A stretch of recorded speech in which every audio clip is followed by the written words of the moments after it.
Bonjour tout le monde et bienvenue dans présentation du lab de la formation. Dans cette partie-là, bien sûr, on va voir le lab qu'on va utiliser et on va discuter de l'architecture, surtout sur cette deuxième formation. Bon, on va pas travailler, bien sûr, sur des serveurs et des machines qu'on n'a pas utilisées sur la première formation.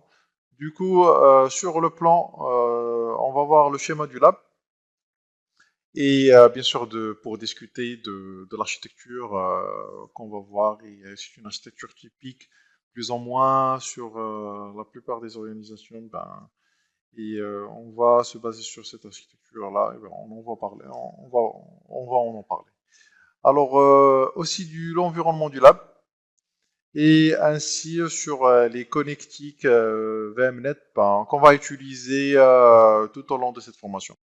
Des connectiques bien sûr qui sont très importants bien sûr pour les gens parce qu'on va se baser sur une machine virtuelle ou un ECXI qui a plusieurs machines virtuelles là-dessus qu'on a déjà vu sur la première formation. Pour les gens qui n'ont pas suivi la première formation, bien, on va discuter du lab bien sûr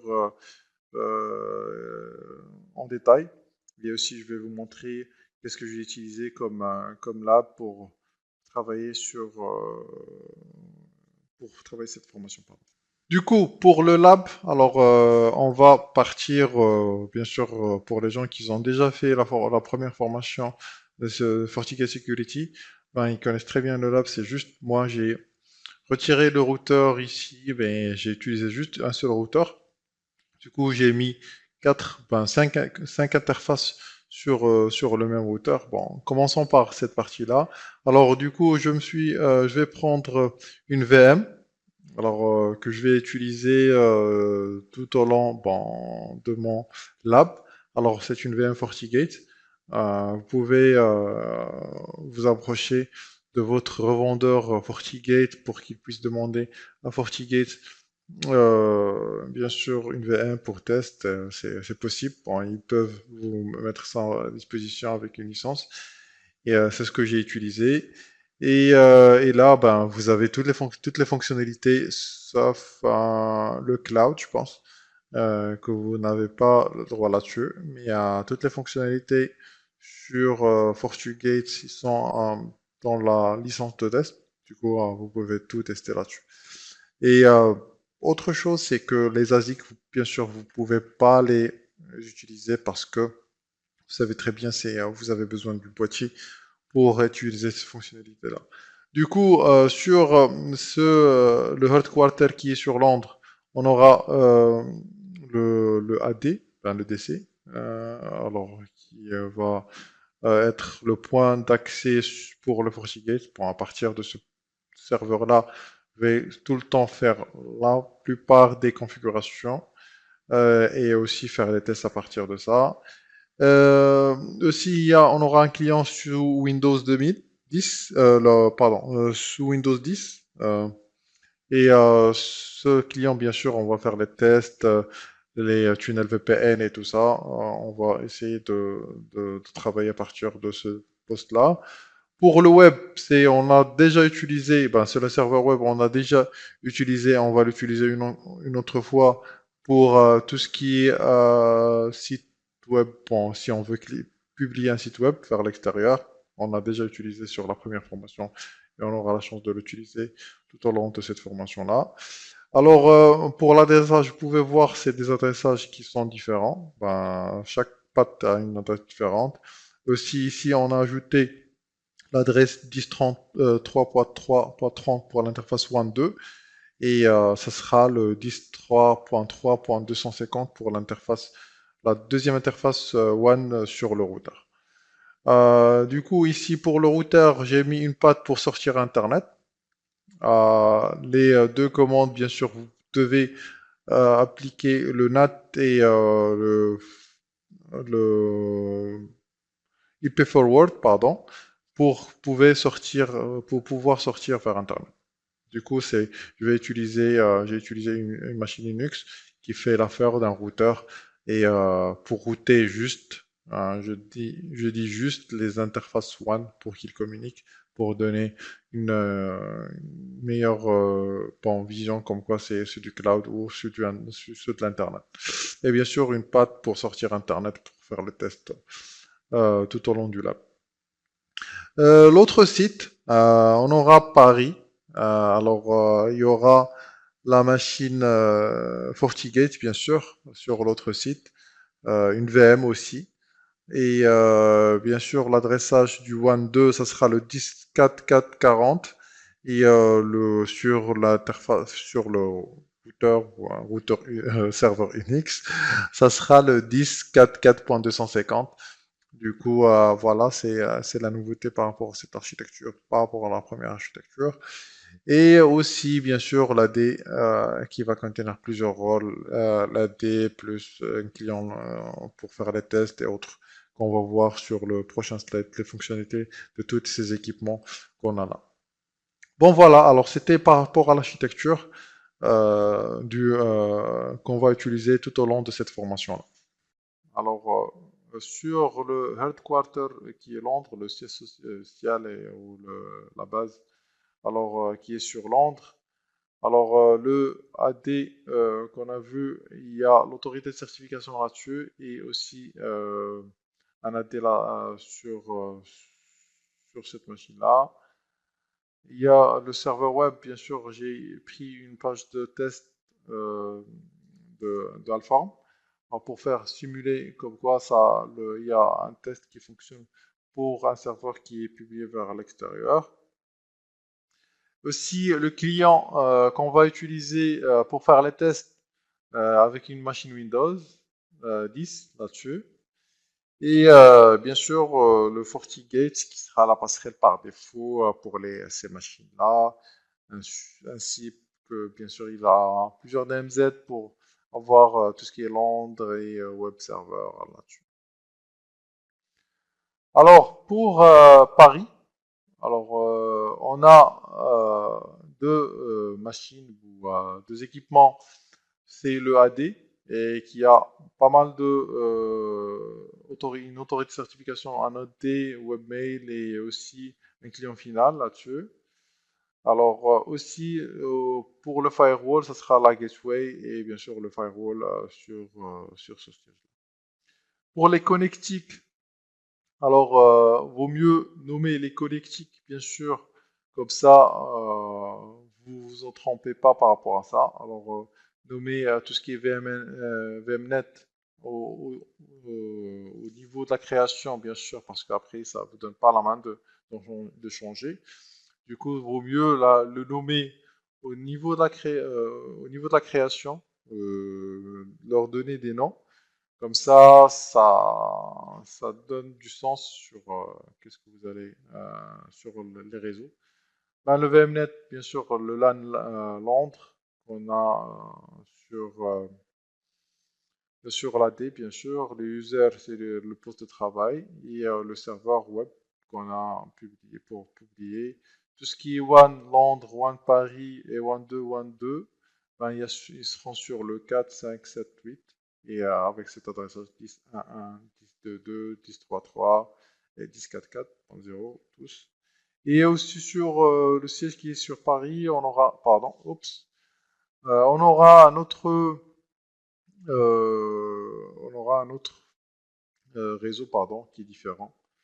Le 172.20.0.0 et bien sûr pour ne pas avoir d'ambiguïté là-dessus. Alors, du coup, on va passer sur le lab pour vous montrer qu'est-ce que j'ai utilisé au niveau de... Qu'est-ce qu'on va utiliser tout au long de cette formation sur le lab, les machines qu'on va utiliser, ainsi que le SXI que j'ai pris pour faire cette formation-là. Je vous dis à tout de suite sur le lab. Du coup, je suis sur mon lab. Alors, comme vous pouvez voir, c'est du ESXi que j'ai mis ici. Et je vais utiliser tout ça, cette machine-là, tout au long de la formation. Alors, je vais me connecter sur mon ECXI. Alors, et vous montrer les machines que j'ai mis en place pour cette formation-là. Alors, du coup, comme vous pouvez voir, euh, c'est en train de démarrer, voilà. Alors, vous pouvez voir le client qu'on a discuté tout à l'heure. Alors, le client pour faire les tests. Alors, ça, vous pouvez voir, c'est du Windows 10 que j'ai mis en place. Aussi, sur le AD qui est sur Londres, bien sûr, pardon, je vais me loguer. Alors, sur ça, euh, je vais me loguer. Alors, du coup, alors, c'est, vous pouvez voir, c'est une machine Windows 2000 serveur, bon, 2016 serveur, pardon. Et bon, à partir de cette machine-là, on va accéder souvent sur le FortiGate. Et aussi pour faire aussi des tests avec le client, ben, le FortiClient et aussi d'autres choses là-dessus. Aussi, qu'est-ce qu'il y a de plus?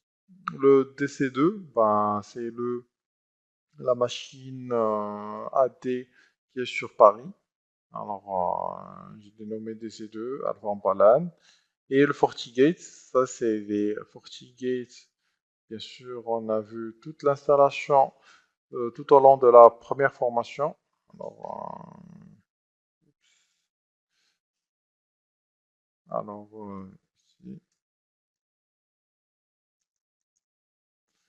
non. Alors, modifier le mot de passe.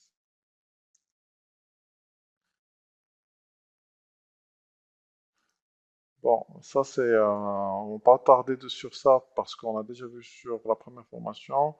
Du coup, on va, et aussi sur le FortiGate sur Paris. Et le routeur, qui est une machine Unix. Alors, et voilà, alors j'ai créé les trois interfaces. Pardon. Voilà. Et je vais ajouter les deux interfaces pour faire comme le schéma, comme on a vu sur le schéma. Alors du coup, je vais sur le réseau et créer des nouveaux commutateurs. Alors, je vais créer un nouveau commutateur. On va appeler one, one 2 Londres. Voilà. Et je vais l'ajouter. Et un autre qu'on va l'appeler one 2 Paris. Pardon. Voilà, alors j'ajoute. Et après la création, je vais partir sur groupe de ports et ajouter des ports, bien sûr. Alors, le groupe de ports, on va l'appeler aussi one 2 Londres. Et on va lui affecter one 2 Londres. Voilà. Et l'autre, on va le nommer aussi one 2 Paris. Oups. Voilà, voilà. Et on va le nommer one 2 Paris. Ça, on a la même nomination pour les deux. Bien sûr, si vous n'avez pas encore créé vos VMnet Network, vous pouvez nommer ça comme ça, c'est plus lisible. Et aussi sur les vSwitch, bah, vous pouvez mettre la même chose. Du coup, on va partir sur le routeur Internet et sur modifier, on va ajouter les interfaces. Je pense que je l'ai déjà fait. Et non, pas encore. Alors, du coup, je vais ajouter des interfaces. Et la première et la deuxième. Et on va leur affecter one 2 qui sera sur Londres. Et l'autre, ce sera sur one 2 Paris. Voilà.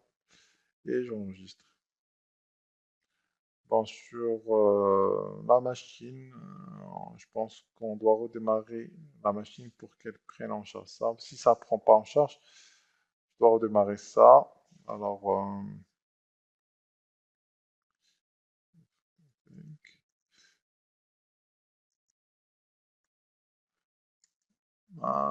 ça n'a pas encore pris. Oups. Et je vais mettre en plein écran, comme ça c'est plus visible pour tout le monde. Alors, si je pense que c'est pris. Ouais, ça a pris en charge les deux interfaces. Voilà. Alors, 160 et le NS 160 et le NS 192. Du coup, je vais configurer les, les nouvelles interfaces. Alors, je vais mettre l'adressage, comme on a dit, sur le schéma qui sera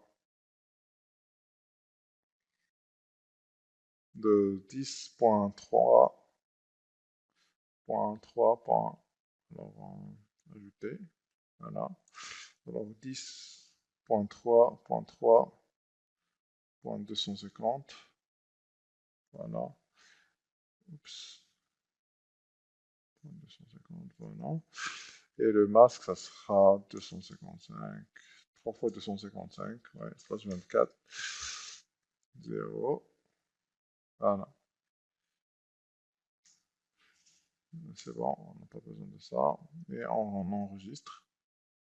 Je fais la même chose pour la deuxième interface qu'on a ajoutée. C'est du statique. J'espère que l'autre j'ai mis un UN. C'est pas grave, bon, je vais revenir, je peux revenir. Alors c'est du 10, 4, 4, 250. Et le masque, ça sera 255, 3 fois. Voilà. Et j'enregistre. Je vais revenir pour checker. Ouais. Alors c'est du manuel. Alors, enregistrer. Voilà. Et est-ce que c'est pris en charge? Oh. Pas encore pris en charge. Ben, je vais redémarrer le service par rapport à ça. On va attendre un peu que ça démarre.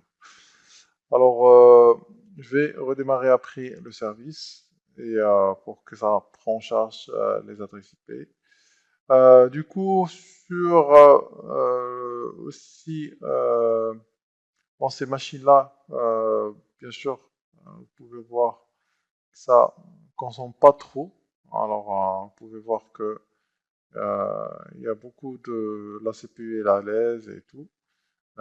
Pour vous dire comme quoi c'est faisable sur une machine qui ne consomme pas, bien sûr, une machine avec 32 Go de RAM. Ça peut suffire pour monter ces labs-là. Ainsi, pour un Core i7, c'est largement suffisant pour pour ce genre de lab. Alors, du coup, on va attaquer directement le premier chapitre. Maintenant, vous avez une idée du lab qu'on va utiliser tout au long de cette formation-là, et ainsi que les machines, et bien sûr comment créer les réseaux et tout ça. Et voilà, alors sinon sur le routeur, bien sûr, vous devez faire du routage là-dessus, comme on a vu sur la première vidéo, et pour que la communication puisse passer entre les différentes interfaces WAN. Ben, je dis très bien les interfaces WAN parce que après, c'est le rôle du VPN qui va faire le tunnel et pour communiquer entre les LAN. Merci d'avoir suivi cette vidéo-là et je vous dis à la prochaine vidéo.